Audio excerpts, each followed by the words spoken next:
Students, हम D block पढ़ रहे थे, तो यहाँ पर हम डी ब्लॉक तत्वों की ऑक्सीकरण अवस्था पढ़ने वाले हैं। इसके पहले हम परमाणविक आकार देख चुके हैं, आयनन एंथैल्पी देख चुके हैं डी ब्लॉक के तत्वों की। आज हम डी ब्लॉक के तत्वों की ऑक्सीकरण अवस्था पढ़ने वाले हैं। तो जो डी ब्लॉक के तत्व होते हैं वो परिवर्तनीय ऑक्सीकरण अवस्था प्रदर्शित करते हैं। डी ब्लॉक के तत्व परिवर्तनीय ऑक्सीकरण अवस्था को प्रदर्शित करते हैं। जैसे स्कैंडियम की ऑक्सीकरण अवस्था होती है +3। कितनी होती है? +3। सिर्फ एक यही तत्व है, 3D सीरीज लिखी है। ये मैंने डी ब्लॉक में क्या लिखा है? 3D series. डी ब्लॉक में क्या होती है? 3 मुख्य सीरीज होती हैं, 3D series, 4D series, 5D series और 6D भी होती है, जो कि क्या है भी अपूर्ण। तो ये हम 3D सीरीज में ऑक्सीकरण अवस्था आपको समझा रहे हैं। तो स्कैंडियम की ऑक्सीकरण अवस्था कितनी होती है? +3, +3।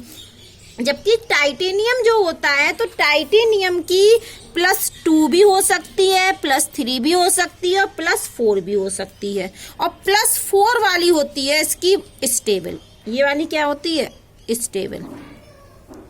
तो ये हम नीचे लाइन खींच दे रहे रेड पेन से। तो ये देखो, स्कैंडियम से +3 ऑक्सीकरण अवस्था प्रदर्शित करता है, जबकि टाइटेनियम +2 भी करता है, +3 भी करता है, +4 भी ऑक्सीकरण अवस्था को प्रदर्शित करता है। लेकिन +4 कौन सी है इसकी? स्टेबल। तो टाइटेनियम अपनी +4 वाले ऑक्सीकरण अवस्था में ज्यादा स्थायी होता है। इसी प्रकार से वेनेडियम की +2 भी प्रदर्शित करता है ऑक्सीकरण अवस्था, +3 भी करता है, +4 भी करता है और +5 भी करता है। वेनेडियम में जो +5 वाली होती है वो ज्यादा स्टेबल होती है। इसी प्रकार से क्रोमियम करता है +2, +3, +4, +5 और +6। इसमें जो इसकी क्रोमियम की होती है तो +6 वाली स्टेबल होती है और +3 वाली, 2 होती है स्टेबल क्रोमियम में, +3 वाली भी और +6 वाली। अब हम आते हैं Mn पर। तो Mn जो हमारा है वो +2 भी शो करता है, +3 भी शो करता है, +4 भी करता है, +5 ऑक्सीकरण अवस्था भी प्रदर्शित करता है, +6 भी करता है और +7 भी करता है। तो क्रोमियम में जो स्टेबल वाली है वो +7 होती है, +2 होती है। इसके बाद जो आयरन है, आयरन +2 ऑक्सीकरण अवस्था को प्रदर्शित करता है, +3 को करता है और +4 को करता है और +6 को करता है। आयरन में +2 और +3 वाला स्टेबल होता है। जबकि कोबाल्ट कितना करता है? कोबाल्ट +2 कर सकता है ऑक्सीकरण अवस्था, +3 कर सकता है, +4 कर सकता है।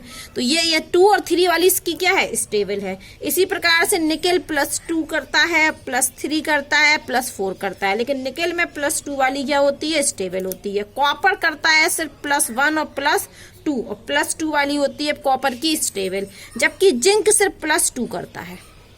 तो ये परिवर्तनीय हो गई ना कि कॉपर देखो +1 भी प्रदर्शित करता है, +2 भी प्रदर्शित करता है, निकेल +2 भी करता है, +3 भी करता है, +4 भी करता है। तो सबसे पहली बात कि डी ब्लॉक के जो तत्व हैं उनकी ऑक्सीकरण अवस्था एक नहीं होती है कि सिर्फ एक हो। क्या होती है? परिवर्तनीय ऑक्सीकरण अवस्था प्रदर्शित करते हैं। जैसे कॉपर +1 भी बनाता है, मतलब कॉपर प्लस भी होता है और कॉपर ++ भी होता है। तो यहाँ पर कितनी है? +1 है कॉपर की ऑक्सीकरण अवस्था। यहाँ पर कॉपर की ऑक्सीकरण अवस्था +2 है, तो कॉपर +1 भी कर सकता है, +2 भी कर सकता है। लेकिन +2 वाला जो होगा वो क्या होता है? स्थायी होता है। इसी प्रकार से वेनेडियम देखिए +2 भी कर सकता है, +3 भी कर सकता है, +4 भी कर सकता है, +5 भी कर सकता है। लेकिन +5 वाली क्या है? स्टेबल। जहाँ रेड निशान है वो स्टेबल वाली ऑक्सीकरण अवस्था है। अब हम देखें Mn। तो मैग्नीज क्या करता है? कितनी कर सकता है? +2, +3, +4, +5, +6, +7। तो अगर आपसे कोई पूछे कि 3D सीरीज में बताइए कि ऐसा कौन सा एलिमेंट है जो सबसे अधिक ऑक्सीकरण अवस्था प्रदर्शित करता है? क्वेश्चन सुना? 3D सीरीज में, ये है 3D सीरीज। इस 3D सीरीज में कौन सा तत्व सबसे अधिक ऑक्सीकरण अवस्था प्रदर्शित करता है? देखिए ध्यान से, इस 3D सीरीज में कौन सबसे अधिक ऑक्सीकरण अवस्था प्रदर्शित करता है? तो हमको तो ये दिख रहा है, देखिए ये 1 2 3 4 5 6 ऑक्सीकरण अवस्था प्रदर्शित करता है। कॉपर कितना कर रहा? 2। जिंक तो करता ही नहीं है, एक ही होती है जिंक और स्कैंडियम की। तो जिंक और स्कैंडियम की 1 होती है, कॉपर की 2 होती है, निकल की 3 होती है, कोबाल्ट की 3 होती है, आयरन की 4 होती है, Mn की कितनी है? 1 2 3, मैग्नीज की 1 2 3 4 5 6। तो 3D सीरीज में जो ये आपका Mn वाला है, ये कैसा है Mn? 3D सीरीज में सबसे अधिक OS वाला तत्व। तो पेपर में पूछ लेते हैं कि 3D सीरीज में बताइए कि सबसे अधिक ऑक्सीकरण अवस्था कौन सा तत्व प्रदर्शित करता है। तो हमें किस पर टिक करना है? मैग्नीज पर। ठीक है, अब दूसरा क्वेश्चन सुनिए। 3D सीरीज में ऐसे तत्व का नाम बताइए जो सिर्फ एक परिवर्तन एक ऑक्सीकरण अवस्था प्रदर्शित करता है, सिर्फ एक, 2-3 नहीं होती उसकी। तो 3D सीरीज में ऐसे तत्व का नाम बताइए जो सिर्फ एक ऑक्सीकरण अवस्था प्रदर्शित करता है। तो कौन करता है? देखिए, स्कैंडियम, इसकी सिर्फ एक होती है, वो भी कितनी? +3। जिंक, इसकी भी सिर्फ एक ऑक्सीकरण अवस्था होती है, वो भी कितनी है? +2। तो मैंने बोला इस तरीके से क्वेश्चन पूछ सकते हैं कि 3D सीरीज में ऐसे तत्व का नाम बताइए जो सिर्फ एक ऑक्सीकरण अवस्था प्रदर्शित करता है। या हम ऐसे बोल सकते हैं कि 3D सीरीज में, इसी क्वेश्चन को, कि 3D सीरीज में ऐसे तत्व का नाम बताइए जो परिवर्तनीय ऑक्सीकरण अवस्था को प्रदर्शित नहीं करता। 3D सीरीज में ऐसे तत्व का नाम बताइए जो परिवर्तनीय ऑक्सीकरण अवस्था को प्रदर्शित नहीं करता। परिवर्तनीय ऑक्सीकरण अवस्था को प्रदर्शित नहीं करता। देख लीजिए कौन नहीं कर रहा है? ये +3 ही करता है, कोई परिवर्तन वाली नहीं करता कि परिवर्तन करके +4 भी करे, +5 भी करे। तो स्कैंडियम और जिंक। तो यहाँ प्रश्न भी दिया है आपका, देखिए किताब में, ऐसे संक्रमण तत्व का नाम बताइए जिसमें परिवर्तनीय ऑक्सीकरण अवस्था नहीं पाई जाती है। आंसर में सिर्फ उनने क्या लिखा? स्कैंडियम। अब आप कहोगे मैडम जिंक भी तो नहीं करता, तो जिंक को क्यों नहीं लिया उन्होंने? तो जिंक को इसलिए नहीं लिया क्योंकि जिंक अपनी मूल अवस्था में और समान ऑक्सीकरण अवस्था में उसकी d ऑर्बिटल पूरी भरी होती है। तो जिंक को हम क्या नहीं मानते? संक्रमण तत्व नहीं मानते। तो डी हमारा क्या है? संक्रमण तत्व नहीं है, क्योंकि इसका इलेक्ट्रॉनिक विन्यास D10 है। D10 का मतलब पूरा भरा हुआ, ये बात हम पहले पढ़ा चुके हैं आपको। तो यदि कोई आपसे पूछे कि 3D सीरीज में ऐसे तत्व का नाम बताइए जो परिवर्तनीय ऑक्सीकरण अवस्था प्रदर्शित नहीं करता है, तो हम लिखेंगे स्कैंडियम, क्योंकि स्कैंडियम एक ऐसा तत्व है जो परिवर्तनीय ऑक्सीकरण अवस्था प्रदर्शित नहीं करता।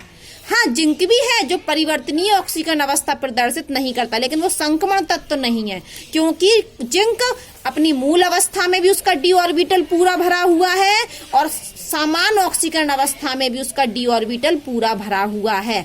और संक्रमण तत्व वे तत्व होते हैं जिनका d ऑर्बिटल अपूर्ण हो। तो यहाँ जब उन्होंने प्रश्न में लगा दिया साफ साफ कि ऐसे संक्रमण तत्व का नाम बताइए, तो जिंक तो पहले ही हट गया, क्योंकि जिंक संक्रमण तत्व तो है ही नहीं। तो सिर्फ क्या बचा? स्कैंडियम। तो इस क्वेश्चन का आंसर क्या है? स्कैंडियम। अब ये वाला क्वेश्चन देखिए, संक्रमण तत्वों की 3D श्रेणी में 3D सीरीज में कौन सा तत्व बड़ी संख्या में ऑक्सीकरण अवस्था प्रदर्शित करता है? तो इसका आंसर क्या है? Mn, मैग्नीज, क्योंकि मैग्नीज की कितनी है? 6 है।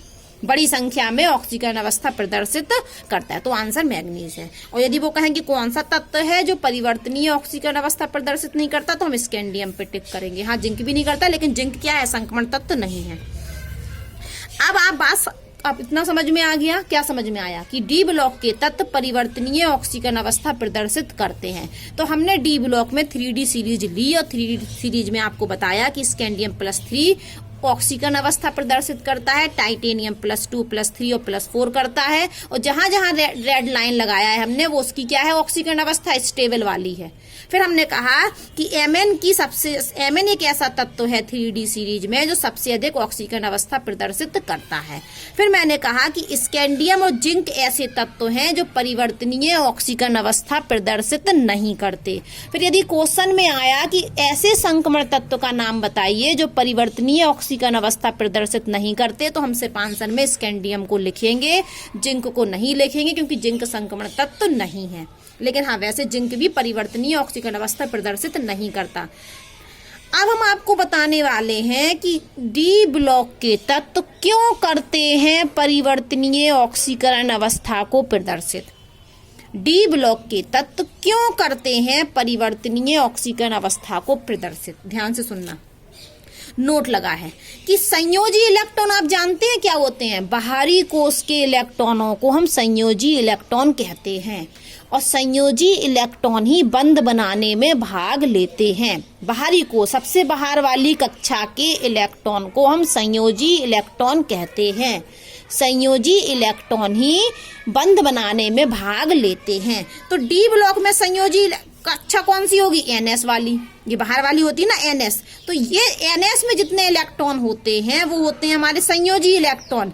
लेकिन डी ब्लॉक में संयोजी इलेक्ट्रॉन तो भाग लेते हैं, संयोजी इलेक्ट्रॉन मतलब एनएस ऑर्बिटल के इलेक्ट्रॉन तो भाग लेते ही हैं, लेकिन एनएस इलेक्ट्रॉन के अतिरिक्त डी ब्लॉक के जो तत्व होते हैं उनमें n-d वाले इलेक्ट्रॉन भी बंध बनाने में भाग लेते हैं। ऐसा क्यों होता है? इसका भी कारण सुनिए। क्योंकि ns और n-d जो ऑर्बिटल हैं उनकी ऊर्जा होती है समान। ns और n-1d ऑर्बिटल की ऊर्जा समान होती है, इसलिए n-1d के इलेक्ट्रॉन जो संयोजी इलेक्ट्रॉन नहीं है, n-1d के इलेक्ट्रॉन संयोजी इलेक्ट्रॉन नहीं है। संयोजी इलेक्ट्रॉन तो बाहरी कोश के इलेक्ट्रॉन होते हैं, लेकिन ये संयोजी इलेक्ट्रॉन नहीं है n-d के, लेकिन ये क्या करते हैं पर 3d सीरीज में ये n-1 मान, चलो n का मान 4 है तो ये 4s हो गया। n का मान यदि हमने 4 माना तो ये हमारा क्या हो गया? 4s। तो ये 4-1 कितना हो गया? 3d। तो हम ये कह रहे हैं कि ये हमारी बाहरी कोश है, तो इसमें जो इलेक्ट्रॉन होंगे वो संयोजी इलेक्ट्रॉन होंगे। तो 3d में जो इलेक्ट्रॉन होंगे वो तो संयोजी इलेक्ट्रॉन नहीं है, लेकिन 3d सीरीज में ns और n-1d की और ऊर्जा क्या होती? बराबर। तो ये तो संयोजी इलेक्ट्रॉन है, यहाँ इस ऑर्बिटल में जो होंगे वो संयोजी इलेक्ट्रॉन है, लेकिन ये संयोजी इलेक्ट्रॉन नहीं है। लेकिन 3d सीरीज में, कौन सी सीरीज में? इसी 3d सीरीज में इस 3d ऑर्बिटल के इलेक्ट्रॉन भी बंध बनाने में भाग लेते हैं। इसी वजह से डी ब्लॉक के तत्व परिवर्तनीय ऑक्सीकरण अवस्था प्रदर्शित करते हैं। फिर से सुन लीजिए, डी ब्लॉक के जो तत्व हैं वो परिवर्तनीय ऑक्सीकरण अवस्था प्रदर्शित करते हैं, क्योंकि ns और n-1d ऑर्बिटल की ऊर्जा समान होती है, और ऊर्जा समान होने के कारण ns के इलेक्ट्रॉन तो बंध बनाने में भाग लेते ही हैं संयोजी इलेक्ट्रॉन, लेकिन n-1d ऑर्बिटल में जो इलेक्ट्रॉन है जो संयोजी नहीं है पर वो भी बंध बनाने में भाग लेते हैं। इसी कारण से डी ब्लॉक के तत्व परिवर्तनीय ऑक्सीकरण अवस्था को प्रदर्शित करते हैं। अब हमने जैसे क्रोमियम ले लिया, तो क्रोमियम का परमाणु क्रमांक कितना होता है? 24। कितना होता? 24। कितना होता है? 24। 24 का हम बना लें तो 1s2 2s2, तो ऑर्गन का कितना है? 18। तो हमने इसको अक्रिय गैस के रूप में लिख दिया, तो 18 इलेक्ट्रॉन तो यही हो गया। 18 के बाद 3d5 और 4s1। तो अब होगा क्या कि क्रोमियम में ये तो संयोजी इलेक्ट्रॉन है ही हमारे, तो ये तो बंध बनाने में भाग लेंगे ही लेंगे, लेकिन ये वाले 5 इलेक्ट्रॉन भी बंध बनाने में भाग ले लेंगे। तो 5 + 1, तो यहाँ पर कितने? 6 इलेक्ट्रॉन लेंगे भाग, 6 इलेक्ट्रॉन लेंगे बंध बनाने में भाग। तो क्रोमियम के संयोजी कोश में, बाहरी कोश में सिर्फ 1 इलेक्ट्रॉन दिख रहा है हमें, 4s1। तो इसी 1 इलेक्ट्रॉन को बंध बनाने में भाग लेना चाहिए था, लेकिन 3d के भी जो इलेक्ट्रॉन होते हैं वो भी बंध बनाने में भाग लेने लगते हैं। तो कितने बंध बनने चाहिए थे? 1, लेकिन ये इलेक्ट्रॉन भी भाग ले लिए, तो 5 और 1 कितने होगा? 6। तो 6 इलेक्ट्रॉन बंध बनाने में क्या लेते हैं? भाग लेते हैं। अब देखिए कि यदि अब सुनिए, अब जैसे हम कहें कि Mn जो होता है वो +2 भी शो करता है और +7 भी करता है, तो Mn की जो +2 ऑक्सीकरण अवस्था है हम उसको बोलेंगे लोअर ऑक्सीकरण अवस्था। देखो Mn +2 भी कर रहा और +7 भी कर रहा, तो +2 को क्या बोलेंगे? Mn की मैग्नीज की लोअर ऑक्सीकरण अवस्था, निम्न ऑक्सीकरण अवस्था। और +7 को क्या बोलेंगे? हाइयर ऑक्सीकरण अवस्था, उच्च ऑक्सीकरण अवस्था। ये बात समझ में आ गई? जैसे आप ढूंढिए कि आयरन की लोअर ऑक्सीकरण अवस्था कितनी है और हाइयर ऑक्सीकरण अवस्था कितनी है। साफ साफ दिख रहा है कि आयरन की जो +2 वाली है वो लोअर ऑक्सीकरण अवस्था है, निम्नतम ऑक्सीकरण अवस्था है, और जो +6 है वो हाइयर ऑक्सीकरण अवस्था है, उच्चतम ऑक्सीकरण अवस्था है। अब यहाँ हमने ये बता दिया कि जो 3d सीरीज के तत्व होते हैं वो संयोजी इलेक्ट्रॉन 4s के तो इलेक्ट्रॉन भाग लेते ही लेते हैं, साथ में 3D के इलेक्ट्रॉन भी बंध बनाने में भाग लेते हैं। इसी वजह से इन इलेक्ट्रॉनों को बंध में भाग लेते हैं, इसी वजह से डी ब्लॉक के तत्व परिवर्तनीय ऑक्सीकरण अवस्था को प्रदर्शित करते हैं। इतनी बात हम बता चुके। अब कोई तत्व लोअर कब करता ऑक्सीकरण अवस्था और हाइयर कब करता। जैसे हमने कहा कि आयरन +2 भी कर सकता, +6 भी कर सकता है। तो ये +2 कब करेगा और +6 कब करेगा। जैसे क्रोमियम क्या करता है, +2 भी करता है, +6 भी करता है। तो ये क्वेश्चन आया कि ये +2 कब करेगा, +6 कब करेगा। +2 का मतलब लोअर वाली है, +6 का मतलब है हाइयर वाली। तो समझिए कि लोअर OS का मतलब होता है, देखो यहाँ पर लिखा है ऑक्सीडेशन स्टेट, ऑक्सीकरण अवस्था को इंग्लिश में बोलते हैं ऑक्सीडेशन स्टेट। तो OS हम बोल रहे हैं तो ऑक्सीकरण अवस्था है इसका मतलब। तो लोअर ऑक्सीकरण अवस्था कब होती है, जब कौन बंध बनाने में भाग ले, सिर्फ NS के इलेक्ट्रॉन। कौन से इलेक्ट्रॉन भाग लें, सिर्फ NS के इलेक्ट्रॉन।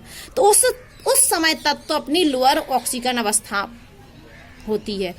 और यदि NS के इलेक्ट्रॉन भी भाग लें बंध बनाने में और N-1 D ऑर्बिटल के इलेक्ट्रॉन भी बंध बनाने में भाग लें, तब वो अपनी हाइयर OS में होता है तत्व। तो लोअर OS का मतलब है कि number of electron in NS, कौन से इलेक्ट्रॉन भाग ले बंध बनाने में, सिर्फ NS के। और हाइयर OS कब होगी, हाइयर OS तब होगी जब number of electron in NS और N-1 D दोनों के लें, जैसे ये भी लें और ये भी लें। तो उस समय तो क्रोमियम अपनी हाइयर OS को प्रदर्शित करेगा। और अकेला क्रोमियम के इन इलेक्ट्रॉनों ने भाग लिया, संयोजी इलेक्ट्रॉनों ने, तो क्रोमियम अपना क्या करेगा, लोअर OS को प्रदर्शित करेगा। अब आप जानते होंगे कि P ब्लॉक में हमने कहा था अक्रिय युग्म प्रभाव। अक्रिय युग्म प्रभाव क्या था कि किसी वर्ग में जब हम ऊपर से नीचे आते हैं तो 2 ऑक्सीकरण अवस्था क्या होती जाती है, कम होती जाती है। तो निम्न ऑक्सीकरण अवस्था वाले तत्व स्थायी होते हैं किसी वर्ग में। कौन सी बात हो रही, P ब्लॉक में। तो P ब्लॉक में जब हम किसी वर्ग में ऊपर से नीचे आते हैं तो जो भारी सदस्य, मतलब नीचे वाले जो सदस्य थे वर्ग में, जो नीचे वाले सदस्य थे, वो निम्नतम ऑक्सीकरण अवस्था बनाना अनुकूल था। तो P ब्लॉक में वर्ग में ऊपर से नीचे आने पर, नीचे आ रहे हैं तो भारी सदस्य, उनका परमाणु क्रमांक बढ़ गया, तो इन भारी सदस्यों का निम्न ऑक्सीकरण अवस्था प्रदर्शित करते थे। जैसे यहाँ ऊपर वाले +4 कर रहे हैं तो नीचे वाले क्या करेंगे, +2 को प्रदर्शित करेंगे। ये पढ़ाया था हमने P ब्लॉक में। तो P ब्लॉक में अक्रिय युग्म प्रभाव के कारण जब वर्ग में हम ऊपर से नीचे आते हैं तो नीचे वाले जो भारी सदस्य होते हैं वो निम्न ऑक्सीकरण अवस्था बनाना ज्यादा पसंद करते हैं, अनुकूल होता है। जबकि D ब्लॉक में इसके विपरीत है। तो हमने ये D ब्लॉक का एक अपना कोई वर्ग ले लिया, तो क्रोमियम, मोलिब्डेनम, टंगस्टन ये एक वर्ग में आ रहे हैं। तो यहाँ तो 2 कम हो जाती थी ऑक्सीकरण अवस्था, किसमें, P ब्लॉक में। और 2 कम +4, ये ऊपर वाले तत्व क्या करेंगे, वर्ग के +4 ऑक्सीकरण अवस्था प्रदर्शित करेंगे, जबकि वर्ग के नीचे वाले तत्व क्या करेंगे, +2 को प्रदर्शित करेंगे। किसकी वजह से, अक्रिय युग्म प्रभाव की वजह से। जबकि D ब्लॉक में उल्टा होगा। D ब्लॉक में जब हम किसी वर्ग में ऊपर से नीचे आएंगे तो हाइयर ऑक्सीकरण अवस्था प्रदर्शित होगी। मतलब हाइयर ऑक्सीकरण अवस्था की क्या बढ़ेगी, स्टेबिलिटी बढ़ेगी। जैसे कि यहाँ पर +6 ये भी है, इसकी भी +6 है, इसकी भी +6 है और इसकी भी +6 है। तो ऊपर से नीचे आने पर +6 की स्टेबिलिटी बढ़ रही है। तो +6 में कौन पसंद करेगा, टंगस्टन सबसे ज्यादा स्थायी होगा। टंगस्टन के जो यौगिक होंगे जिसमें +6 OS होगी वो ज्यादा स्थायी होगा, किसकी अपेक्षा में, क्रोमियम की। मान लो उन्होंने कहा हमने वर्ग 6 ले लिया, ये वर्ग 6 है हमारा D ब्लॉक का। तो मोलिब्डेनम 6 बना रहा, और मतलब मोलिब्डेनम की कितनी ऑक्सीकरण अवस्था, 6। टंगस्टन की भी कितनी है, 6। तो इनका स्थायित्व क्या है, क्रोमियम 6 से अधिक है। जबकि यदि P ब्लॉक के होते, यदि ये तत्व P ब्लॉक के होते तो +6 की स्टेबिलिटी ऊपर से नीचे आने पर घटती। मतलब टंगस्टन +6 OS में स्थायी नहीं होता, तब कौन स्थायी होता, क्रोमियम। लेकिन D ब्लॉक में क्या है, विपरीत है। तो D ब्लॉक में जब हम वर्ग में ऊपर से नीचे आते हैं तो हाइयर ऑक्सीकरण अवस्था बनाना अनुकूल पसंद करते हैं, इसलिए टंगस्टन +6 वाला ज्यादा स्थायी होगा क्रोमियम की तुलना में। इसलिए साफ साफ लिखा है कि वर्ग 6 में मोलिब्डेनम 6 है, टंगस्टन 6 है, तो इनकी स्थायित्व क्या है, ज्यादा है, किससे, क्रोमियम 6 से, क्योंकि यहाँ पर हायर ऑक्सीकरण अवस्था की वर्ग में ऊपर से नीचे आने पर स्टेबिलिटी बढ़ती है, जबकि पी ब्लॉक में क्या होती है, ऊपर से नीचे आने पर स्टेबिलिटी घटती है। तो जो नीचे के तत्व होते हैं वो 2 इकाई कम को प्रदर्शित करते हैं ऑक्सीकरण अवस्था को। किस कारण से? अक्रिय युग्म प्रभाव के कारण से। अब यहाँ देखिए हमने K2Cr2O7 ले लिया। जब हमने K2Cr2O7 में क्रोमियम की ऑक्सीकरण अवस्था देखी तो +6 है। यहाँ पर हमने MnO3 ले लिया, यहाँ पर हमने WO3 ले लिया। तो इस कंपाउंड में, इस यौगिक में मैग्नीज की +6 है और इस कंपाउंड में टंगस्टन की +6 है। तो यहाँ पर ये +6 वाला कम स्थायी होगा, ये वाले +6 वाले यौगिक क्या होंगे, ज्यादा स्थायी होंगे। इसलिए ये तो है हमारा प्रबल ऑक्सीकारक। ये किसकी तरह व्यवहार करता है? प्रबल ऑक्सीकारक। क्योंकि ये क्या करेगा, इलेक्ट्रॉनों को देना लेना कर लेगा, जबकि ये क्या होंगे, ये दोनों यौगिक कैसे हैं, स्थायी हैं। तो स्थायी हैं तो ये इलेक्ट्रॉनों का देना लेना नहीं करेंगे, इसलिए क्या होंगे, दुर्बल ऑक्सीकारक।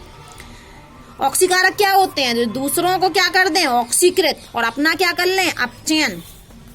ऑक्सीकारक यही तो होते हैं, दूसरों का क्या कर दें, ऑक्सीडेशन, और अपना क्या कर लें, अपचयन। तो ऑक्सीकरण में क्या होता है, इलेक्ट्रॉन निकलते हैं, और अपचयन में क्या होते हैं, इलेक्ट्रॉन ग्रहण होते हैं। आप ये बात जानते हैं ना। तो क्रोमियम 6 वाला तो ज्यादा स्थायी होता नहीं है, तो इसमें से आसानी से क्या होंगे, इलेक्ट्रॉन ग्रहण कर लेगा या इलेक्ट्रॉन दे देगा ये। तो ये तो प्रबल ऑक्सीकारक की तरह व्यवहार करता है। लेकिन ये दोनों यौगिक क्या है, इनकी स्टेबिलिटी बढ़ गई ना, +6 में है, तो ये क्या होंगे, स्थायी होंगे, तो ना इलेक्ट्रॉन का लेना देना नहीं कर सकते। इसी वजह से ये दुर्बल ऑक्सीकारक की तरह व्यवहार करते हैं। अब एक बात और सुनिए, यहाँ पर हमने एक Ni को, ये CO4 लिया, तो यहाँ पर Ni की होती है निकल की ऑक्सीकरण अवस्था 0, और यहाँ FeCO5 लिखा, तो यहाँ पर आयरन की 0 होती है। तो एक बात और है कि 0 मतलब है बहुत लो ऑक्सीडेशन अवस्था। तो यहाँ एक शब्द लिखा है कि निम्न OS, निम्न OS, जैसे यहाँ पर इसका तत्व की OS कितनी है, 0, इस तत्व की OS कितनी है, 0। तो निम्न ऑक्सीकरण अवस्था तब पाई जाती है जब यौगिक में लिगेंड्स ऐसे जुड़े हों, ऐसे लिगेंड्स जुड़े हों जो सिग्मा बॉन्ड के अतिरिक्त पाईग्राही गुण भी प्रदर्शित करते हों। जैसे हमने यहाँ आयरन लिख लिया। अब ये कोऑर्डिनेशन कंपाउंड में पढ़ोगे आप डिटेल में, थोड़ा आप समझ लीजिए। ये आयरन है, आयरन का परमाणु क्रमांक होता है 26, तो हमने ये इलेक्ट्रॉनिक विन्यास बना दिया, और इलेक्ट्रॉनिक विन्यास बनाकर हमने बाहरी इलेक्ट्रॉनिक विन्यास लिख दिया 4s2 3d6। तो 4s2 ये 2 इलेक्ट्रॉन, ये 3d में कितने हैं, 1 2 3 4 5 6, तो ये 6। अब जो अपना ये जो कोबाल्ट है, ये जो अपना है ये CO, ये क्या है हमारा, ये कोबाल्ट नहीं है, ये कार्बन मोनोऑक्साइड CO है ये। तो ये क्या होता है, स्ट्रॉन्ग लिगेंड्स होता है, और स्ट्रॉन्ग लिगेंड की वजह से यहाँ हो जाएगी पियरिंग। क्या हो जाएगी, पियरिंग। और पियरिंग होगी तो पियरिंग में क्या होगे कि ये जो इलेक्ट्रॉन थे वो यहाँ चले जाएंगे। तो होगा क्या, 1 2 3 4, तो यहाँ तो पहले ही से पियरिंग थी। अब यहाँ से ये इलेक्ट्रॉन जो थे, तो ये दोनों इलेक्ट्रॉन भी यहाँ आ गए और एक इसका भी यहाँ आ गया। तो 1 2 3, टोटल मिला के कितने इलेक्ट्रॉन थे, 6 और 2 8 थे। तो 2 यहाँ थे, तो दोनों कहाँ आ गए, एक इधर आया एक इधर आया, तो यहाँ पियरिंग हो गई, और एक ये वाला भी इधर आ गया, तो यहाँ पियरिंग हो गई। तो अब यहाँ पर संकरण कौन सा बनेगा, एक d ऑर्बिटल संकरण में भाग लेगा, एक s लेगा, और p के कितने लेंगे, 3। तो यहाँ dsp3 तो बनेगा संकरण। ठीक है। तो ऐसे कंपाउंड जिनमें निम्न ऑक्सीकरण अवस्था पाई जाती है, तो उन कंपाउंड में लिगेंड